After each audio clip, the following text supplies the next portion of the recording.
everybody? It's either Malik Aaron. It was not a couple of crazy days of wrestling. 3 world title matches, and they all end quite violently. So that was real fun. But it is review time, and I already said in the last video, this review is about a Penguin movie. It's not Surf's Up, although I do like that movie. No, it's something that's a bit more popular than Surf's Up. It's not Madagascar 2, or 3, or that spinoff. No, it's Happy Feet. This thing. I'm pretty sure anyone who was a 2000s kid knows exactly what this movie is. Or I've at least seen it once. Because, it did win Best Animated Feature at the Oscars, for 2006. Well, actually, the ceremony took place in 2007. It was whatever. The only reason why it won was not because it was a great flick, but only because, Pixar, they usually win in this category. I mean, they won, ever since, Ratatouille, they've won a bunch. I mean, they won, I think, I'm trying to remember all the ones they've won for. They didn't win for Monsters, Inc. That was for Shrek. But they did win for Finding Nemo, Incredibles, Ratatouille, WALL-E, Up, Toy Story 3.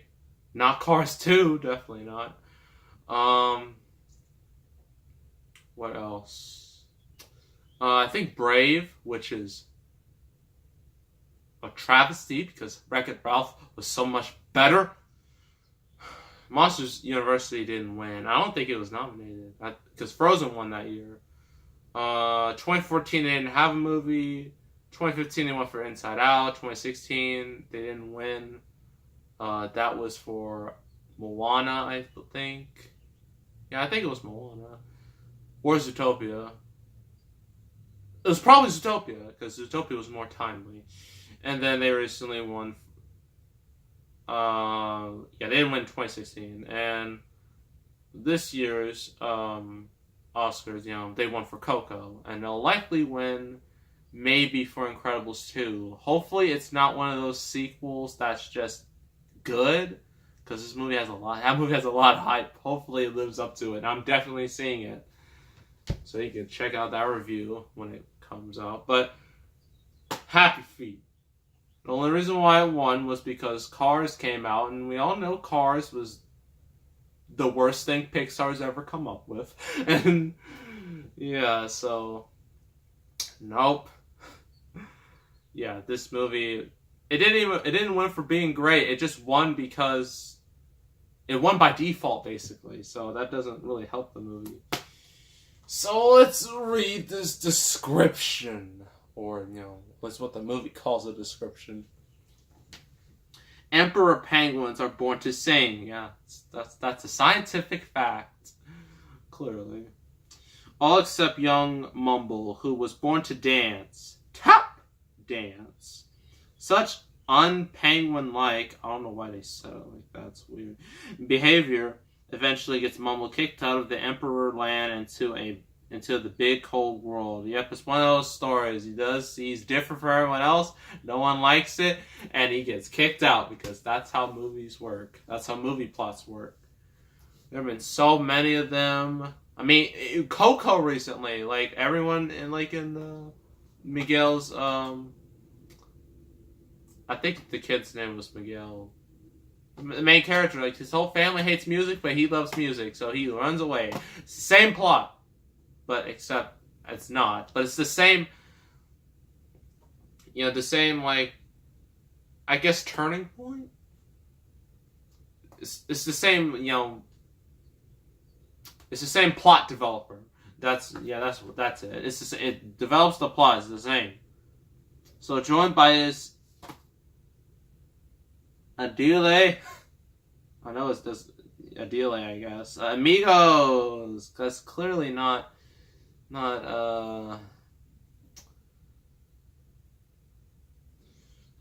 this was the 2000s. You can get away with this type of stuff. And an all-knowing rockhopper penguin named Lovelace. Oh my gosh. Mumble embarks on an epic journey and ultimately proves that by being true to yourself, you can make all the difference in the world. All right, that's a decent enough message for a kid's flick. Like, if you're different, embrace being different. Don't just allow other people to, like, just control what you do or what you like. Be yourself. That's the whole moral of this story, and that's fine. But they do it so many it's such a moral that's been done to death that doesn't have real much effect anymore, especially in this day and age. So the basic plot, you got Mumble. Well, actually, his parents, they were brought together with love with the power of song, because that's how love works. Clearly, at least in terms of, and like, this movie is a musical, I guess. It's technically a musical because there are musical numbers in the movie. So apparently all penguins are supposed to sing, and that's what all they're supposed to do. And that's just, it's weird. And for some reason, like, when they all sing, that somehow, this is the problem I have with every single musical, everyone around them somehow knows the choreography. Everyone knows when to dance, when, the exact time to do a certain move. It's ridiculous. It's so unrealistic, and that's one of the reasons why I mean, I don't hate musicals, but that type of stuff really bothers me, and just makes them so unrealistic. And I know The Greatest Showman is in here. I'm gonna have to deal with that type of thing. I know I'm gonna have to deal with it, but that won't come till later. So yeah, everyone sings, and everyone's supposed to sing. So Mumble's parents, of course they fall in love and they have an egg. And according to this movie, or at least I think it might be real, males are supposed to, keep the eggs.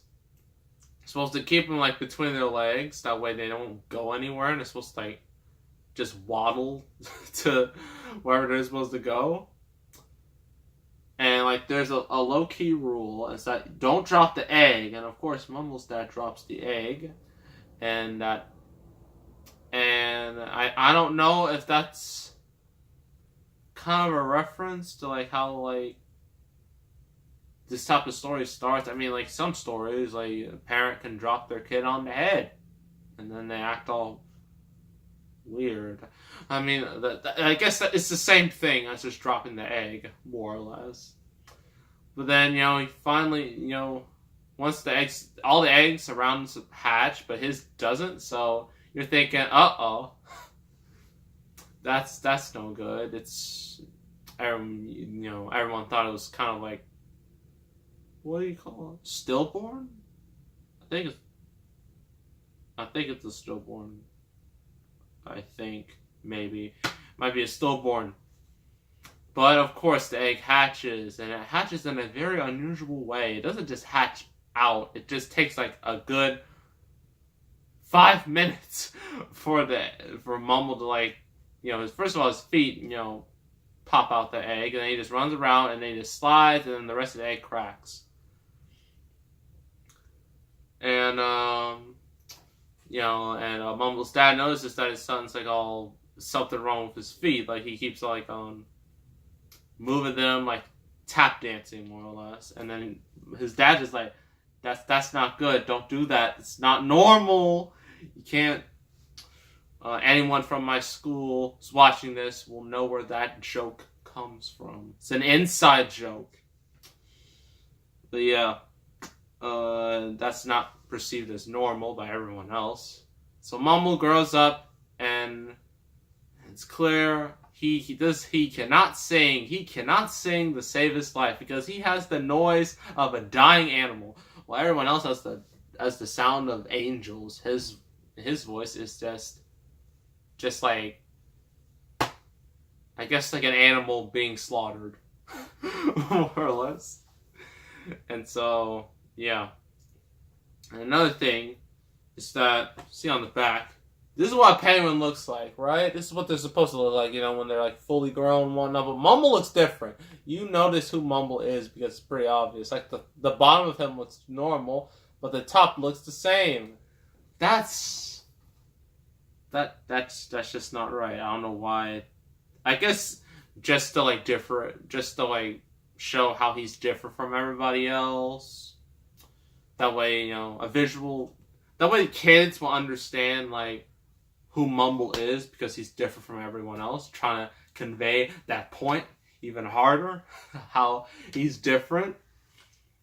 And so, I think like when they're adults. Oh yeah, he has his girlfriend. Well, sort of girlfriend, Gloria. I think. Is it Gloria? I think it's Gloria. It is Gloria. Yeah, Gloria. No, I don't think that's whatever.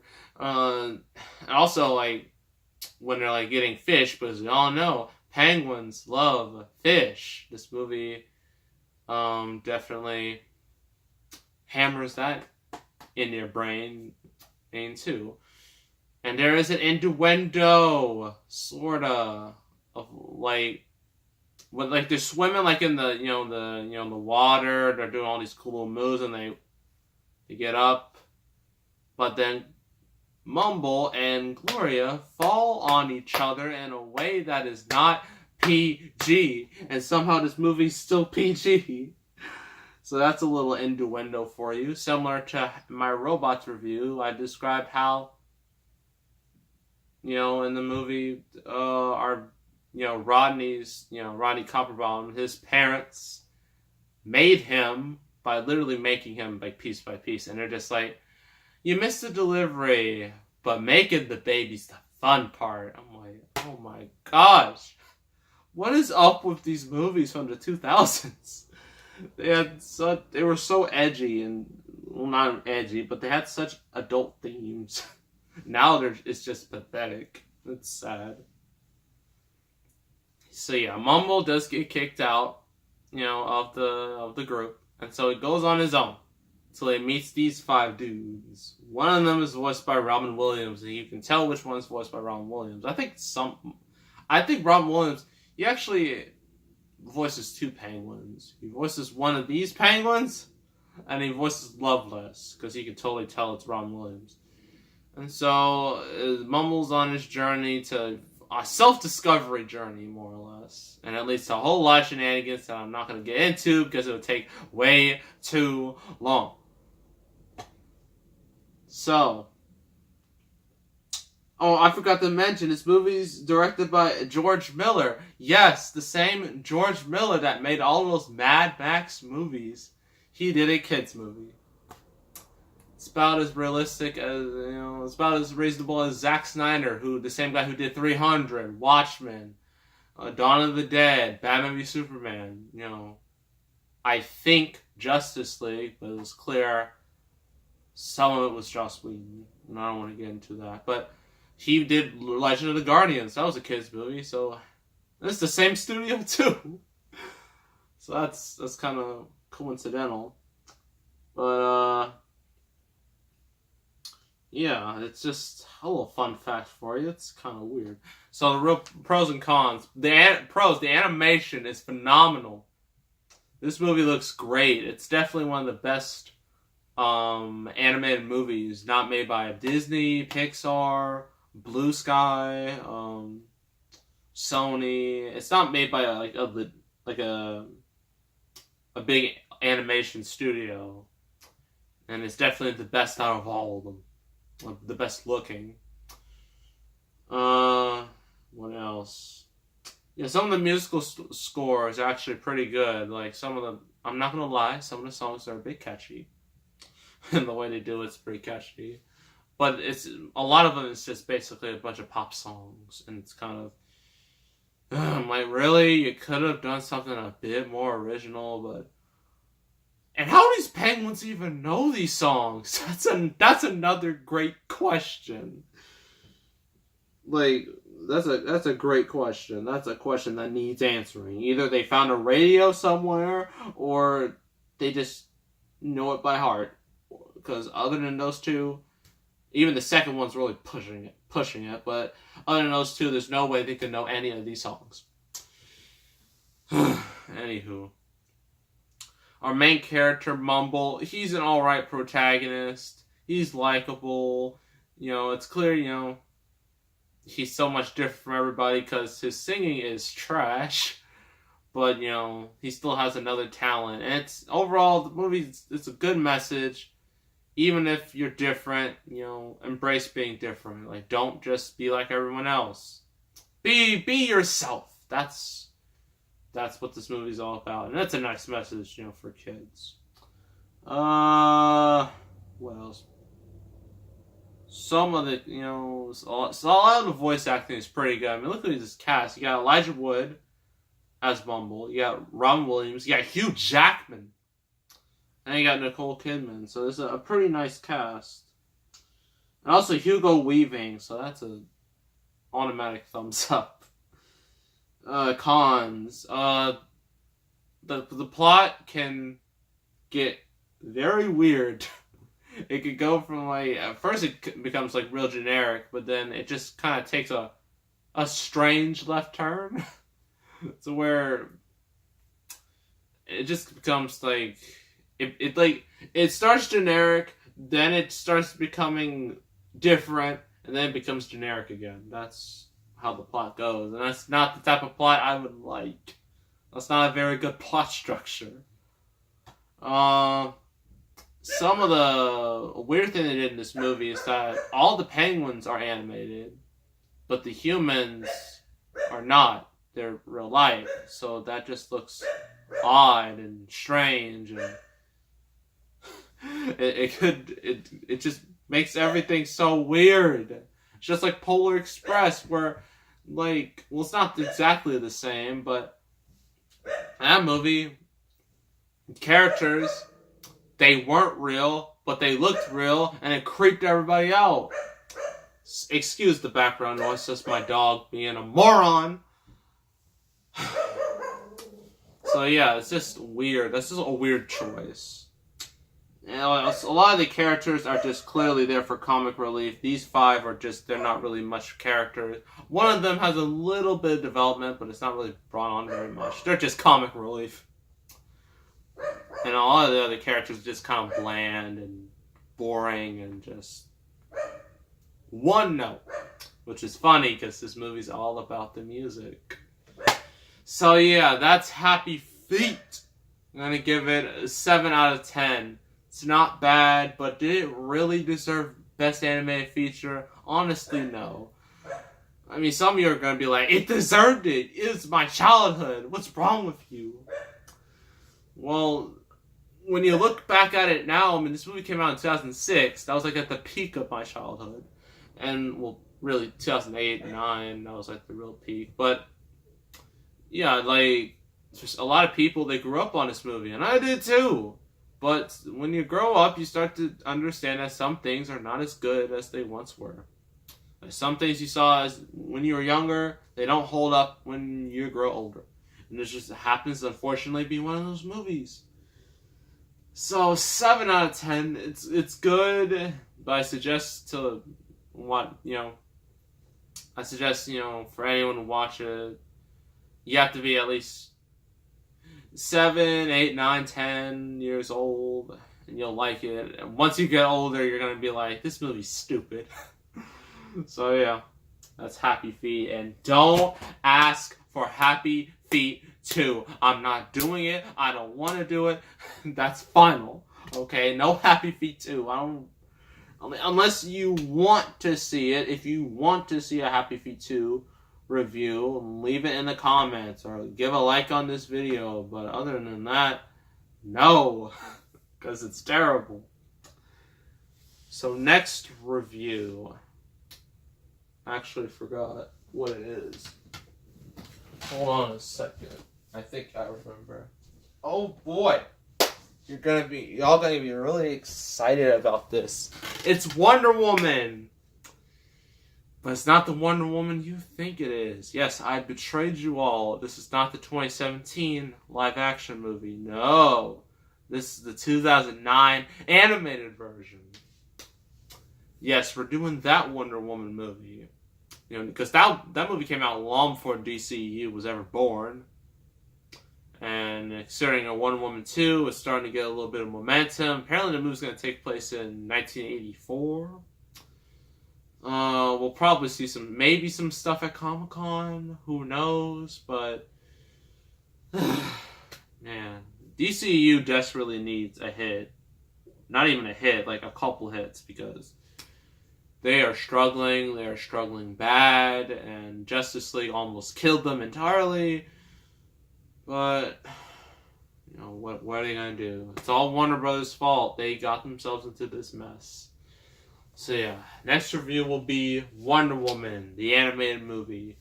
So make sure to subscribe, like this video, leave a comment, and I will see you all next time, and I am out.